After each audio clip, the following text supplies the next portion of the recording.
नमस्कार everybody, I am doctor Shantanu Chaudhary, BHMS homeopathic physician हूँ.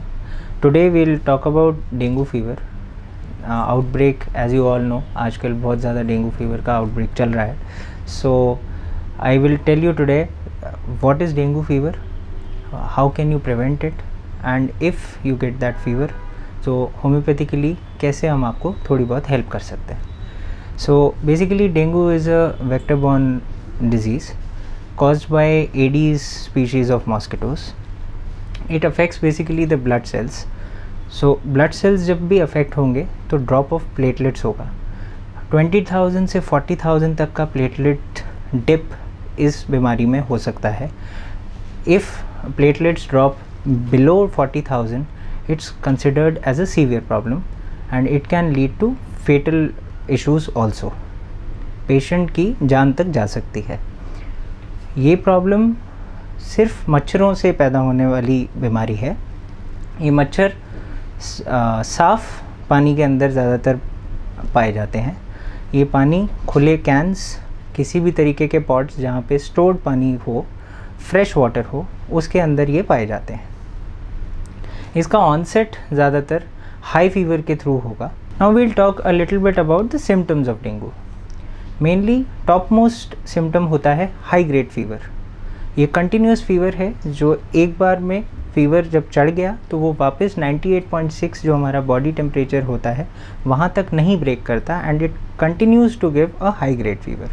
इसके अलावा जो मेन सिम्टम्स आते हैं that can be body ache, severe nausea, vomiting, severe headache and excessive weakness. बहुत ज़्यादा वीकनेस हो, बॉडी टूटने वाली फीलिंग दे, या बहुत ज़्यादा फीवर हो जो अनकंट्रोल्ड हो, बिना खांसी ज़ुकाम के हो, तब इसको हम डेंगू की तरफ सस्पेक्ट करते हैं. कुछ टेस्ट करवा के हम ये पता कर सकते हैं कि ये डेंगू है या नहीं. ऑल्दो पहले 4 to 5 डेज़ के अंदर इवन टेस्ट में नेगेटिव आता है, तो इस वजह से कभी कभार फॉल्स रिपोर्ट्स भी आती हैं, तो हमें ये नहीं समझ में आता कि ये डेंगू है या नहीं. इसीलिए सिम्टम्स पे ज़्यादा ध्यान दीजिए. इन सिम्टम्स के अलावा स्किन रैशेस हो सकते हैं. जब बहुत ज़्यादा सीवियर हो जाए, या डेंगू हेमरेजिक फीवर जो डेंगू की भी कॉम्प्लिकेटेड एक परिभाषा है, उसके अंदर इवन नोज़ में से या गम्स में से ब्लीडिंग हो सकती है एंड कहीं भी हमारे बहुत ज़्यादा घाव या इजीली जैसे कहते हैं हम ब्रूजेस बॉडी पे पड़ सकते हैं. अगर हम अब बात करें होम्योपैथिकली हम इसको कैसे ठीक कर सकते हैं. होम्योपैथी में बहुत सारी मेडिसिन्स डेंगू के लिए हैं. उनमें से एक मेडिसिन निकालने के लिए हमें पेशेंट से बात करनी पड़ती है, बिकॉज हर पेशेंट के सिम्टम्स हमेशा डिफरेंट होते हैं.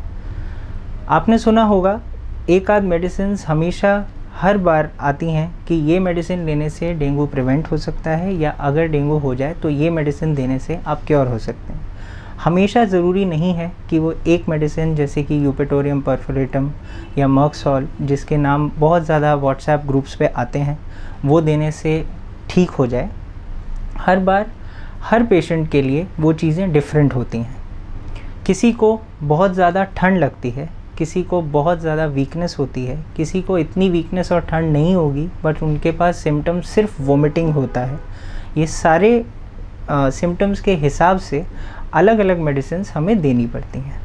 कुछ मेडिसिन्स के नाम अगर हम डिस्कस करें तो जैसे जेल्सीमियम एक मेडिसिन है. जेल्सीमियम ज़्यादातर 30 पावर में अगर हम इस चीज़ में यूज़ करें तो वो मेडिसिन ज़्यादातर extreme weakness with thirstlessness and high grade fever में यूज़ की जा सकती है, जिसमें लूज़ मोशंस भी हो जाते हैं.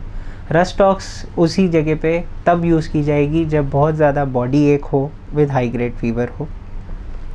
वैसे ही बहुत सारी मेडिसिन्स हैं, इसलिए एक मेडिसिन पकड़ना या उस पर डिपेंड करना कि इससे हमारी पूरी की पूरी समस्या सुलझ जाएगी, ऐसा नहीं करना चाहिए.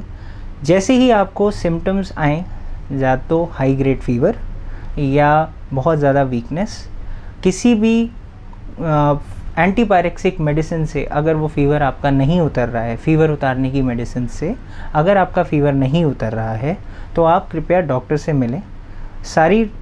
अपने सारे सिम्टम्स बताने के बाद जो एक मेडिसिन निकल के आएगी वही आपके लिए सबसे सूटेबल होगी. इस दौरान कुछ ब्लड टेस्ट हैं जो आपको ज़रूर करवा लेने चाहिए। वैसे डॉक्टर्स के पास जाके सबसे पहले डॉक्टर्स आपको CBC कंप्लीट ब्लड काउंट की एडवाइस देंगे। उसके अंदर आपके प्लेटलेट काउंट्स आ जाते हैं।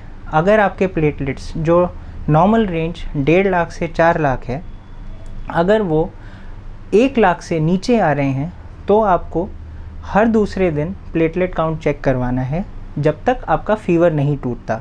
और फीवर टूटने के 2 दिन बाद तक फिर से आपको ब्लड का प्लेटलेट काउंट करवाना ज़रूरी है, क्योंकि फ़ीवर टूटने के बाद कुछ केसेस में प्लेटलेट काउंट और तेज़ी से गिरता है। इसके अलावा डेंगू को पूरी तरीके से डायग्नोस करने के लिए डेंगू NS1 एंटीजन ये एक और जांच है जो आप करवा सकते हैं, लेकिन ये जांचें फिर हम बता रहे हैं कि पहले कुछ दिनों में नेगेटिव भी आ सकती हैं, तो इसलिए कभी भी डॉक्टर की सलाह के बिना आगे प्रोसीड ना करें और साथ साथ अपने प्लेटलेट काउंट पे ज़रूर नज़र बनाए रखें। घर की कुछ चीज़ें हैं जो आपको ज़रूर करनी चाहिए। पहली बात, फुल स्लीव्स के कपड़े पहने जब बारिश का मौसम है और जब बहुत ज़्यादा मच्छरों का मौसम चल रहा है। इसके अलावा अपने आप को हाइड्रेटेड रखना बहुत ज़रूरी है। पानी जितना ज़्यादा पिएंगे उतना आप अच्छे से बचे हुए रहेंगे। इसके अलावा आसपास कहीं भी पानी इकट्ठा ना होने दें। और जब भी फ़ीवर आता है, फ़ीवर के दौरान क्योंकि इस बीमारी में ऐसा भी होता है कि आपको प्यास नहीं लगती, भूख नहीं लगती, जो आप खाएंगे वोमिट होगा, उसके बाद भी कॉन्शियसली खाने पीने पे ध्यान लगाएं। नींबू पानी, नारियल पानी, जो हमारे नॉर्मल नेचुरल इलेक्ट्रोलाइट्स हैं, उनको ज़रूर लें। सॉलिड्स कम लें, लिक्विड्स ज़्यादा लें। ये चीज़ें लेके आप इस बीमारी से बच सकते हैं। कृपया इस बीमारी को एक पैनिक सिचुएशन ना बनाएं। ये बीमारी ट्रीटेबल है और बहुत आराम से और कम दवाइयों से और कुछ नॉर्मल चीज़ों का ध्यान रख के आप इसको आराम से ठीक कर सकते हैं। धन्यवाद।